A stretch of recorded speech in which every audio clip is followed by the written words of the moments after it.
Island পৃথিবীর সবচেয়ে আশ্চর্য এবং রহস্যময় দ্বীপ, যা মানুষের আধিপত্য থেকে শত শত বছর দূরে। এটি ভারতের আন্দামান ও নিকোবর আইল্যান্ডের মধ্যে একটি ছোট্ট দ্বীপ, যা অনেকেই প্রকৃতির অমৃত হিসেবে মনে করেন। কিন্তু এই দ্বীপের সবচেয়ে নজিরবিহীন বিষয় হলো এখানে বাস করা সেন্টিনেলিজ উপজাতি, যারা আজও সভ্যতার সাথে যোগাযোগ করতে একদমই রাজি না। নভেম্বর 2018 সালের কথা। 26 বছর বয়সী জন অ্যালেন চাও, একজন আমেরিকান মিশনারি, ভারতের নর্থ সেন্টিনেল দ্বীপে অবৈধভাবে যাওয়ার সিদ্ধান্ত নেন।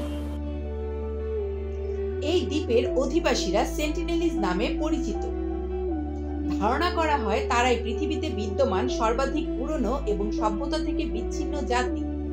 এর মানে তারা পৃথিবীর বাকি অংশ সম্পর্কে প্রায় কিছুই জানে না।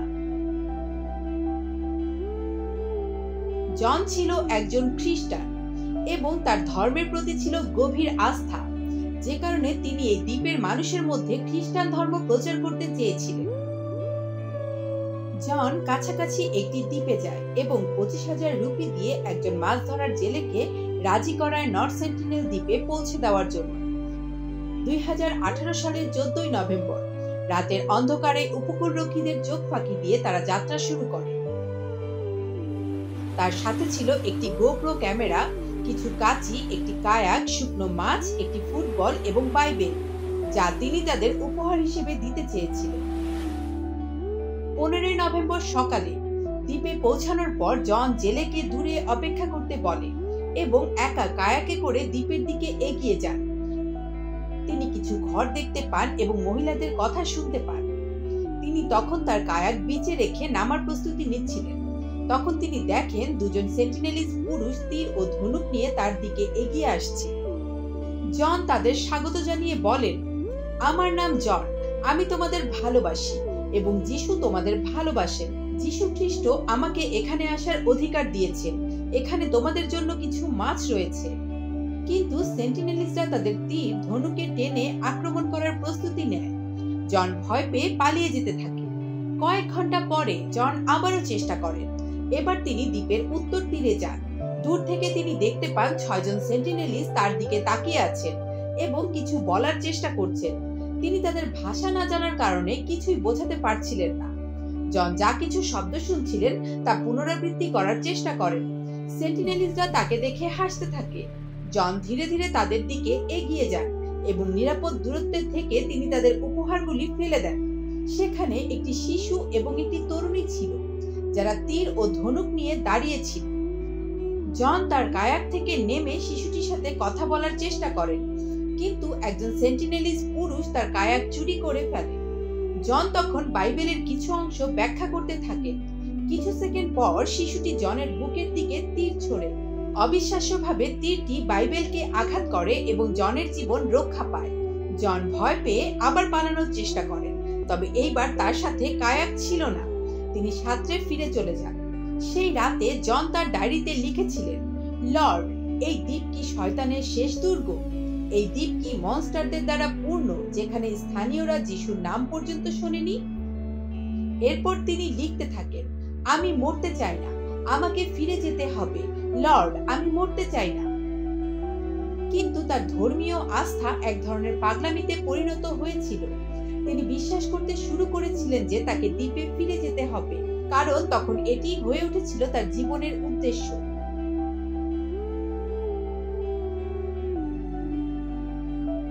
16 নভেম্বর 2018 তিনি তার পরিবারের কাছে একটি চিঠি লেখেন, যেখানে তিনি বলেন, তোমরা হয়তো ভাববে আমি পাগল, কিন্তু আমি মনে করি এই মানুষদের মধ্যে যিশুর বাণী প্রচার করতেই হবে। যদি আমি মারা যাই তবে দয়া করে এই মানুষদের দোষ দিও না। এই চিঠি লেখার পর তিনি আবারও নর্থ সেন্টিনেল দ্বীপের উদ্দেশ্যে যাত্রা শুরু করেন। এইবার তিনি আর ফিরে আসেন। স্থানীয় জেলেরা দূর থেকে সেন্টিনেলিজদের তাকে কবর দিতে দেখেছিল। তার পোশাক দেখে জেলেরা বুঝতে পারে এটি জন অ্যালেন চাওয়ের মৃতদেহ। জনের মৃত্যু বিশ্বব্যাপী আলোচনার সৃষ্টি করে এবং সেন্টিনেলিজদের সঙ্গে যোগাযোগের প্রয়োজনীয়তা ও বিপত্তি নিয়ে বড় ধরনের বিতর্ক তৈরি হয়। উত্তর সেন্টিনেল দ্বীপ পৃথিবীর অন্যান্য জায়গার থেকে সম্পূর্ণ আলাদা। এখানে বসবাসকারী জাতি যেমন আত্মনির্ভরশীল, তেমনি অপরিচিতদের জন্য দ্বীপটি অত্যন্ত বিপজ্জনক। ভারত মহাসাগরের আন্দামান আইল্যান্ডে অবস্থিত এই দ্বীপকে অনেকেই বিশ্বের সবচেয়ে বিপজ্জনক দ্বীপ এবং সবচেয়ে বিচ্ছিন্ন জাতির আবাসস্থল হিসেবে বর্ণনা করেছেন।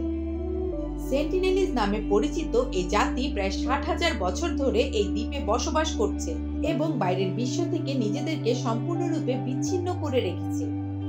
যারা এই দ্বীপে প্রবেশের চেষ্টা করেছে তাদের অধিকাংশই আক্রমণের শিকার হয়েছে। 1896 সালে এক ভারতীয় কারাবন্দী তাদের দ্বীপে এসে পৌঁছালে তাকে হত্যা করা হয়। 1974 সালে একটি চলচ্চিত্র দলের উপর তীর ছোড়া হয়। 2004 সালের সুনামির পর ভারতীয় উপকূলরক্ষী বাহিনীর একটি হেলিকপ্টার পাঠানো হলে তীর ছুঁড়ে তাদের ফেরত পাঠানো হয়। 2006 সালে 2 মৎস্যজীবী ভুলক্রমে দ্বীপের জলে প্রবেশ করলে তাদেরও হত্যা করা হয়।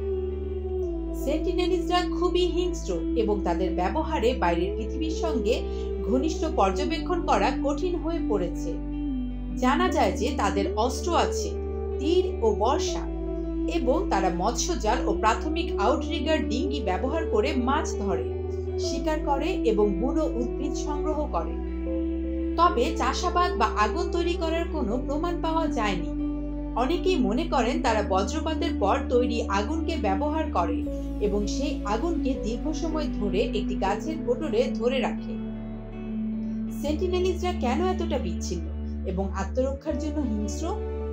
তাদের এই বিচ্ছিন্নতা কি আমরা বাইরের বিশ্ব থেকে ভাঙতে চাই, নাকি তাদের ছেড়ে দেওয়াই উচিত? গবেষক, বিজ্ঞানী এবং অভিযাত্রীরা গত 1 শতাব্দী ধরে এই প্রশ্নগুলো নিয়েই ভাবছেন। আজ আমরা আলোচনা করব নর্থ সেন্টিনেল আইল্যান্ড নিয়ে। নর্থ সেন্টিনেল আইল্যান্ডের অবস্থান আন্দামান আইল্যান্ডস, বঙ্গোপসাগর এবং ভারত। আয়তন 72 বর্গ কিলোমিটার, উচ্চতা 122 মিটার। দ্বীপটি ঘন জঙ্গল দ্বারা পরিবেষ্টিত, যার চারপাশে প্রাকৃতিক প্রবাল প্রাচীর রয়েছে। জনসংখ্যা প্রায় 50 থেকে 400 জন বলে অনুমান করা হয়, তবে এই সংখ্যা সঠিক কিনা তা নিয়ে সন্দেহ রয়েছে। 1971 সালে ব্রিটিশ সার্ভেয়ার জন রিচি সর্বপ্রথম উত্তর সেন্টিনেল দ্বীপের উল্লেখ করেন। ইস্ট ইন্ডিয়া কোম্পানির জলবিদ্যুৎ সার্ভে শিপ ডিজিল্যান্ডে করে তিনি দ্বীপের পাশ দিয়ে গিয়েছিলেন। ম্যাগেলানের মতোই তিনি টিয়েরা ডেল ফুয়েগের অসংখ্য আলোর উল্লেখ করেছিলেন। জন রিচিও এই দ্বীপটির বৈশিষ্ট্যের নোট করেছিলেন। তিনি লিখেছেন, আন্দামানের দক্ষিণ পশ্চিম কোণ থেকে NWBW দিকে একটি সুন্দর নিচু দ্বীপ, গাছপালায় আচ্ছাদিত, যার দৈর্ঘ্য 1 লিগ এবং প্রস্থ প্রায় 2 মাইল। আমরা রাতে উপকূল বরাবর অসংখ্য আলোর উপস্থিতি থেকে ধারণা করতে পারি যে দ্বীপটি ভালোভাবে জনবসতিপূর্ণ। দ্বীপটিকে পরিকল্পনায় উত্তর সেন্টিনেল নামে চিহ্নিত করা হয়েছে এবং এটি 11 ডিগ্রি 32 মিনিট থেকে 35 মিনিট উত্তর অক্ষাংশের মধ্যে অবস্থিত। জাহাজটি দ্বীপটির পাশ দিয়ে চলে যায় এবং পরবর্তী 100 বছরের জন্য দ্বীপটি নিয়ে আর কোনো তথ্য পাওয়া যায়নি। 2018 সালে জন অ্যালেন চাওয়ের ঘটনার মাধ্যমে সর্বশেষ সংঘর্ষটি ঘটে। এই ব্যক্তিটি খ্রিস্ট ধর্ম প্রচারের ব্যাপারে অতিরিক্ত আগ্রহী হয়ে দ্বীপে প্রবেশ করেন। জনের ডায়েরি থেকে জানা যায় যে সেন্টিনেলিজদের উচ্চতা 5 ফিট 3 ইঞ্চি থেকে 5 ফিট 5 ইঞ্চির মধ্যে। তাদের গায়ের রং কালো, পেশিগুলো সুগঠিত এবং তারা সঠিক স্বাস্থ্য বজায় রেখেছে। কয়েকজনের মুখে হলুদ রঙের ক্রিম ছিল। তারা কাপড় পরেন না, তবে মাথা, গলা এবং কোমরে আঁকাবাঁকা আঁচল বাঁধেন। পুরুষেরা তীর, ধনুক এবং বর্শা বহন করেন। সেন্টিনেলিজরা কাঠ দিয়ে খুবই সংকীর্ণ নৌকা তৈরি করে, যা মাত্র 2 ফুট প্রশস্ত। তারা চারপাশের পরিবেশ সম্পর্কে বিশেষভাবে আগ্রহী নয়। দ্বীপের কাছাকাছি অন্য জনবসতিপূর্ণ দ্বীপ থাকলেও তারা সেখানে যাওয়ার চেষ্টা করেনি। তারা চাষাবাদ করতে পারে না এবং শিকার ও মৎস্য আহরণ করে বেঁচে থাকে। এছাড়া তারা ফল, ফুল এবং মধু খায়। তাদের ভাষা নিয়ে বিশেষ জটিলতা রয়েছে। জনের মতে তাদের ভাষায় উচ্চস্বরের শব্দ যেমন পা, পা, লা এবং সা রয়েছে। ত্রিলোকনাথ পণ্ডিত অন্যান্য উপজাতি থেকে একজনকে নিয়ে তাদের সাথে যোগাযোগের চেষ্টা করলেও যোগাযোগ সম্ভব হয়নি। সেন্টিনেলিজরা 2টি ধরনের ঘরে বসবাস করে, একটি বড় ঘর যেখানে একাধিক পরিবার থাকে এবং একটি ছোট ঘর একক পরিবারের জন্য। জনের মতে সেখানে প্রায় 250 জন সেন্টিনেলিজ বসবাস করে। তবে ভারত সরকারের অনুমান অনুসারে এই সংখ্যা 50 থেকে 500-র মধ্যে। জানা যায় যে তারা মৃতদেহ সমুদ্র তীরে বালির নিচে কবর দেয় এবং পুরনো কাহিনী অনুযায়ী তারা নরখাদক নয়। ছোট ছোট দল দেখলে তারা আক্রমণ করে, কিন্তু বড় দল দেখলে গাছে লুকিয়ে পড়ে। তারা দ্বীপের বন ও প্রাণী সংরক্ষণ করে এবং সঠিক ভারসাম্য বজায় রেখে প্রাকৃতিক পরিবেশের সঙ্গে সহ অবস্থান করছে, যা অনেক জনবহুল সম্প্রদায়ে দেখা যায় না। 2020 সালের আগস্টে ভারতীয় আন্দামান ও নিকোবর দ্বীপপুঞ্জের গ্রেট আন্দামানিজ জাতির 10 সদস্য কোভিড-19 পজিটিভ হন। তবে এটি মনে করা হয় যে নর্থ সেন্টিনেল দ্বীপের সেন্টিনেলিরা কোভিড-19 মহামারী সম্পর্কে অজ্ঞ ছিল। তাদের সম্পূর্ণ বিচ্ছিন্ন জীবনযাপনের কারণে ভাইরাসটি তাদের কাছে পৌঁছানোর কোনো খবর পাওয়া যায়নি। এই সময়ে ভারত সরকার সেন্টিনেলিদের প্রতি যে কোনো ধরনের বাহ্যিক সংক্রমণ থেকে বাঁচাতে তাদের দ্বীপের চারপাশে কঠোর নজরদারি চালায়। সেন্টিনেলিদের কোনো ধরনের বাহ্যিক যোগাযোগ বা পরিবহন নিষিদ্ধ ছিল, যাতে তারা মহামারী থেকে রক্ষা পায়। ফলে তাদের বিচ্ছিন্ন জীবনযাপন এবং সরকারের নিষেধাজ্ঞা তাদেরকে কোভিড-19 থেকে রক্ষা করতে সাহায্য করেছে।